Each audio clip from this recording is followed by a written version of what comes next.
आप श्रीमद् भागवत कथा के प्रसिद्ध वक्ता हैं।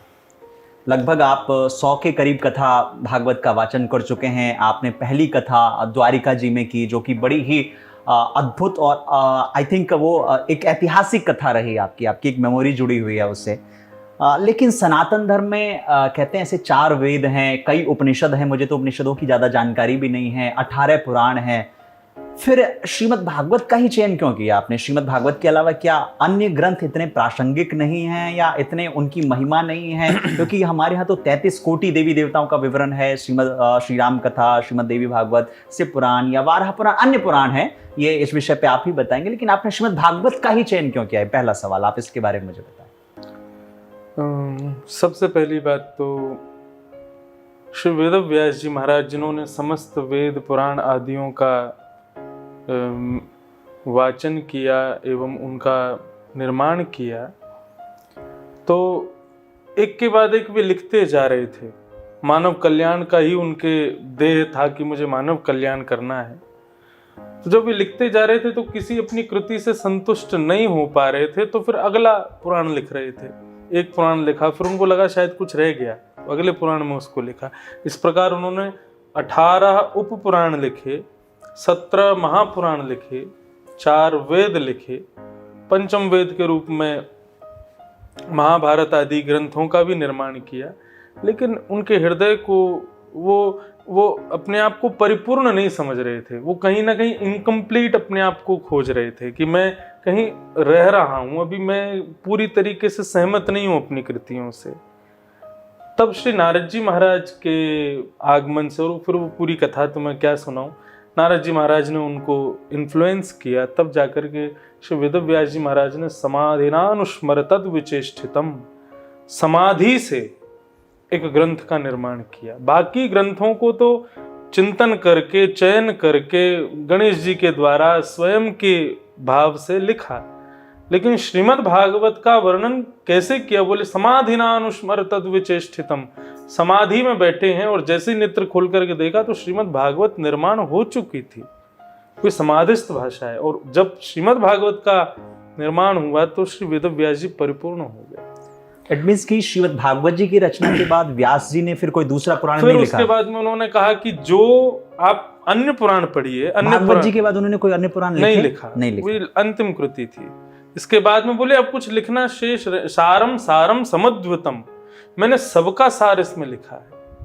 तो ये जितने भी वेद हैं, पुराण हैं, ये सब दही के रूप में है। उनका मंथन किया गया तो फिर माखन के रूप में मानो आप श्रीमद् भागवत जी का प्राकट्य हुआ और वे प्रकट हुई हैं। तो ये सार है, इसमें सब विद्यमान है। चाहे देवी भागवत हो, चाहे शिव महापुराण हो, ये जितने भी ग्रंथ श्री वेद व्यास जी ने लिखे, सबका सार श्रीमद् भागवत में है। इसलिए सबको प्रणाम हो जाता है। मतलब एक प्रकार से कहा जाए तो पेड़ की जड़ में पानी डालो, पेड़ अपने आप हरा भरा हो जाता है। तो ये जड़ है। मतलब यूं कहे ना, हाथी के पांव के नीचे सबके पांव, तो ये हाथी का पांव। अच्छा। आप यह तो समझ ही गए होंगे कि श्रीमद् भागवत जी की महिमा इतनी ज्यादा क्यों है, या श्रीमद् भागवत की ही कथा इतनी ज्यादा क्यों होती है। क्योंकि जैसा कि आचार्य जी ने बताया कि श्रीमद् भागवत जी की कथा में सभी कथाएं आ जाती है। या यूं कहें, अगर मैं कहूं तो, मेरी बात में अगर इसको एक्सप्लेन करूं तो सभी वेदों का, सभी शास्त्रों का, सभी उपनिषदों का सार, जो आपने कहा एक क्रीम एक मक्खन, वो श्रीमद् भागवत है। लेकिन इसके साथ साथ एक क्वेश्चन मार्क भी लगा रहे हैं आप, क्योंकि कहीं ना कहीं देवी कथा भारत जैसे प्रांतों में जहां सभी धर्मों को मतलब जहां सभी देवी देवताओं को मानते हैं, हमारे यहाँ सूर्य की भी उपासना है, हमारे यहाँ देवी की भी उपासना है, हमारे यहाँ राम की भी उपासना है, यहाँ भी रिसेंटली महादेव की भी उपासना है। तो कहीं शिव पुराण और ब्रह्मवैवर्त पुराण या अन्य पुराण, क्या मतलब आप क्वेश्चन मार्क लगा रहे हैं कि ये उतने प्रासंगिक या उतने ठीक नहीं है, या उनका उतना महत्व नहीं है जितना श्रीमद् भागवत का है? आप ये कह सकते हैं, आप ये कह रहे हैं कि उनका उतना महत्व नहीं है? सर दर्द क्रोसिन से भी ठीक हो जाता है और पैरासीटामोल से भी ठीक हो जाता है। दोनों की अपनी अलग विशेषताएं हैं, लेकिन हम किसी को कम या किसी को ज्यादा नहीं बोल सकते। नहीं, आपने कहा ना कि व्यास जी को जो है संतुष्टि नहीं मिली, वो इनकम्प्लीट फील कर रहे थे। वही बात बता रहा हूँ कि कोई एक कवि है, कोई एक लेखक है, वो अपनी कोई कृति कर रहा है, तो हर बार वो कुछ ना कुछ अपने आप को अधूरा समझ रहा है। लेकिन श्रीमद् भागवत में आगे परिपूर्ण अपने आप को समझा जिस प्रकार की आप पूरे विश्व में भ्रमण किए, लेकिन एक जगह जाकर के आपको ऐसा लगा कि यार ये परिपूर्ण है, यहाँ आकर के मुझे लगा कि अब मुझे कहीं जाने की आवश्यकता नहीं है। लेकिन इसका मतलब ये नहीं कि बाकी के सब देश जो हैं उनकी महत्ता कम हो गई, वे सब भी अपनी अपनी गरिमावंत अपने अपने स्थान पर हैं। लेकिन जब मेरे पास में समय की कटौती हो और मेरे पास में उस सीमित समय में बहुत कुछ हासिल करने की जब इच्छा प्रकट हो जाए, तो श्रीमद् भागवत रूपी औषधि ही काम कर पाएगी। मैं किसी को बड़ा या छोटा नहीं बता रहा, ये वेदव्यास जी ने स्वयं नहीं, कह आपने दिया। कहा ना इनकम्प्लीट हैं, तो कहीं ना कहीं अब मान लीजिए ना, जैसे आपको कभी अगर आप कभी शिव पुराण की कथा करेंगे या श्री राम कथा करेंगे, तो फिर मैं आपसे वहां कह सकता हूँ कि महाराज जी आप श्री राम कथा है शिव पुराण क्यों करें, जब श्रीमद् भागवत ही सब कुछ है, श्रीमद् भागवत ही सार है, अब श्रीमद् भागवत ही कथा क्यों नहीं भाई कर रहे हैं? देखो, अब कई बार ऐसा होता है कि डॉक्टर पे अपनी तरफ से कोई दवाई लिख दे जी जी जी कि ये लेनी, लेकिन पेशेंट पहले से ही जानता हो कि मुझे क्या क्या दवाइयाँ चाहिए, वो कहे नहीं मैं ये नहीं लूंगा, मैं ये लूंगा, मैं 500 उसकी नहीं लूंगा, मैं तो 250 उसकी लूंगा। तो डॉक्टर को क्या जाता है, वो कहेगा आपको ये चाहिए तो यही ले लो।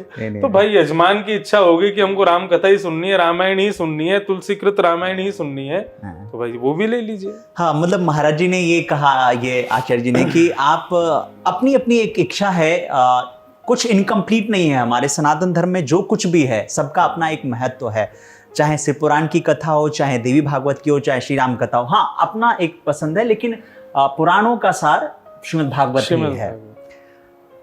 या ऐसा कहें पुराण सम्राट है, एक गुरु के 40 शिष्य, सब एक ही कक्षा में पढ़े, एक ही गुरु से पढ़े, लेकिन मॉनिटर उनमें से एक ही बनेगा, सब नहीं बन सकते।